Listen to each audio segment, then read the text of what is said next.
Beralih kita ke informasi lainnya, saudara, seorang oknum guru ngaji nekat melakukan tindakan asusila terhadap santri di bawah umur di salah satu pondok pesantren di Aceh Utara. Sejumlah santri melaporkannya ke pihak kepolisian dan pelaku menyerahkan diri ke Polsek Dewantara, Aceh Utara. Seorang oknum yang diduga guru ngaji MZF menyerahkan diri ke pihak kepolisian lantaran ia telah nekat berbuat tindakan asusila terhadap sejumlah santri di bawah umur di salah satu pondok pesantren di Aceh Utara. MZF menyerahkan diri ke Polsek Dewantara setelah para santri melaporkannya ke pihak kepolisian setempat.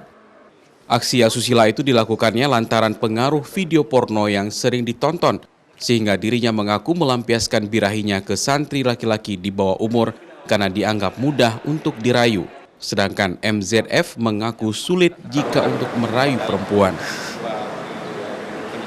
Dari Dayah JN, salah satu Dayah di Kecamatan Dewantara, Kabupaten Aceh Utara. Kesembilan santri ini lari dari Dayah.